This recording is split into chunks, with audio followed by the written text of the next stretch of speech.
Spider-Man No Way Home un mois avant la sortie du troisième volet de la... Spider-Man No Way Home un mois avant la sortie du troisième volet de la trilogie avec Tom Holland.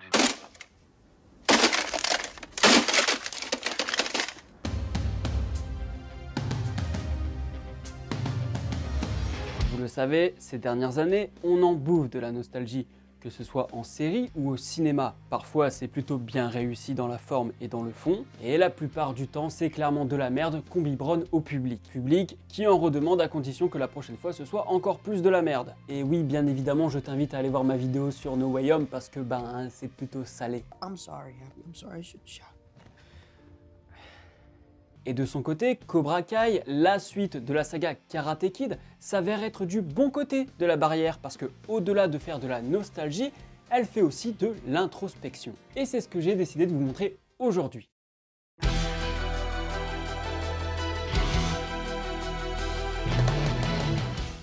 La première chose qui frappe dans cette série, c'est l'angle qui est pris afin de montrer les événements de Karate Kid différemment. En effet, au début de la série, le personnage principal, c'est Johnny Lawrence.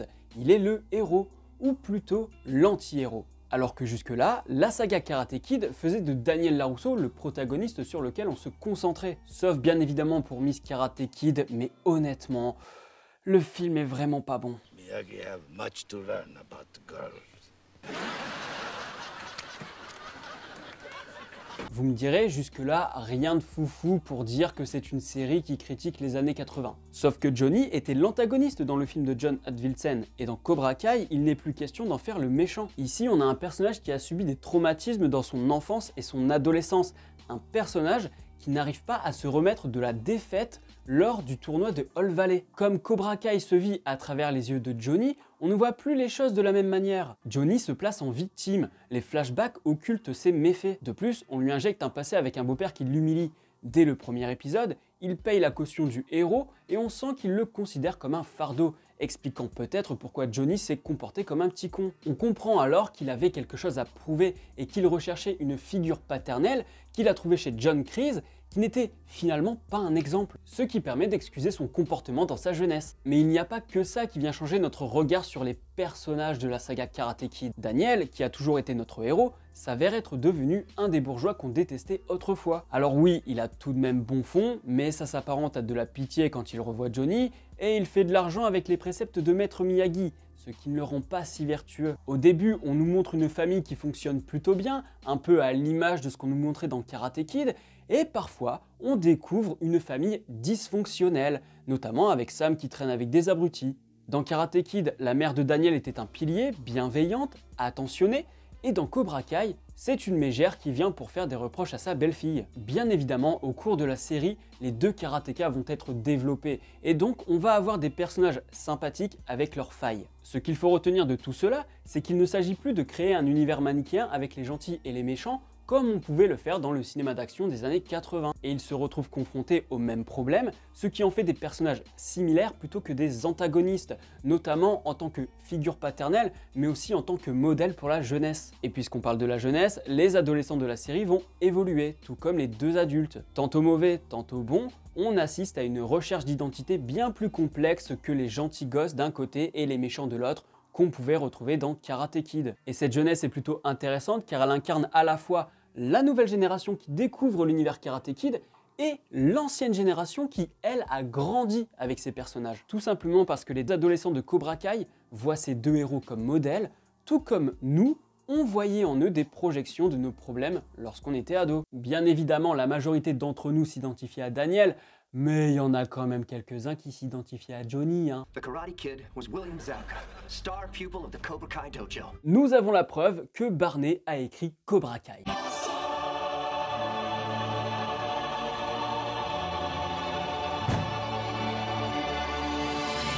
Et on a des personnages qui nous permettent de redescendre sur Terre, ce sont les personnages féminins et plus précisément Amanda, la femme de Daniel. À l'époque, on aurait cru que la rivalité entre Daniel et Johnny était un événement incroyable, totalement épique, alors qu'en réalité c'était juste une petite compétition junior dans un coin de la Californie. Et quand leur rivalité revient sur le devant de la scène, eh bien Amanda est là pour leur rappeler que ce sont des histoires d'ados. Dès que Daniel se venge de Johnny suite au graffiti qu'il a fait sur son panneau publicitaire, c'est Amanda qui vient lui dire qu'il se comporte comme un gamin totalement débile. Amanda, c'est le personnage rationnel qui est là pour rappeler aux spectateurs que lorsqu'il voyait de l'épique dans le film de 1984, bah en fait c'était juste une chamaillerie de gamin un peu banale comme on en voit tous les jours.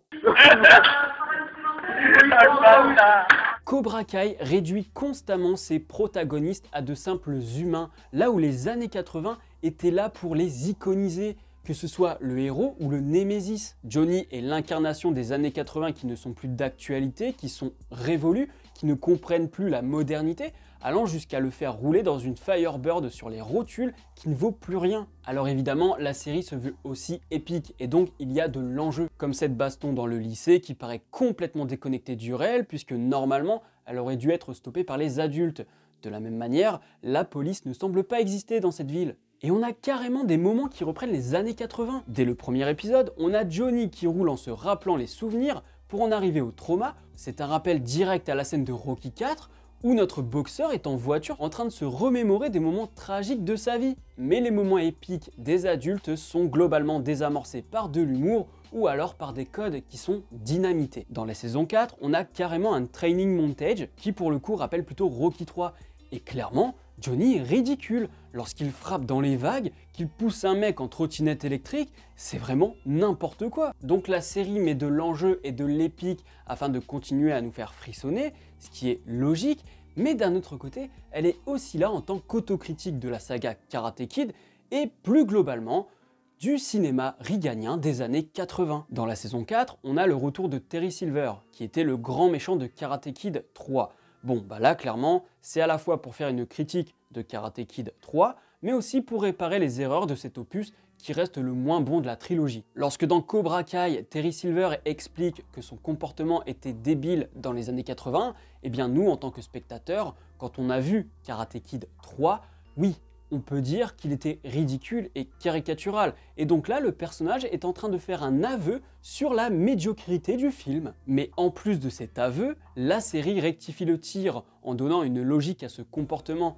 Terry parle de son addiction à la coke et de son trauma de la guerre du Vietnam. Cobra Kai tente de rectifier les erreurs des années 80, comme bizarrement le cinéma reaganien tentait de rectifier les erreurs de l'Amérique dans les années 70. Vous me connaissez, je trouve que c'est un petit peu ironique, voyez-vous. Une série actuelle qui essaye de réparer les erreurs des années 80, qui elle-même réparait les erreurs des années 70. À quand une série qui rectifie les erreurs de Cobra Kai? Je vous invite à voir ma vidéo sur Stallone et la transition entre les années 70 et les années 80, histoire de vraiment comprendre comment les années 80 ont permis à l'Amérique de se relever de ses blessures des années 70. Et d'ailleurs, comme je parle de Stallone, on retrouve exactement la même chose dans Creed 2. On regarde le passé différemment en faisant de Drago une victime du communisme et non pas l'antagoniste déshumanisé qu'il a pu incarner auprès du public dans les années 80. De plus en plus, les films dits de nostalgie ainsi que les séries ne cessent de faire ce travail d'introspection. Parfois c'est super bien pensé comme Cobra Kai, Creed 2 ou encore Ghostbusters Afterlife, et d'autres fois c'est une réelle catastrophe.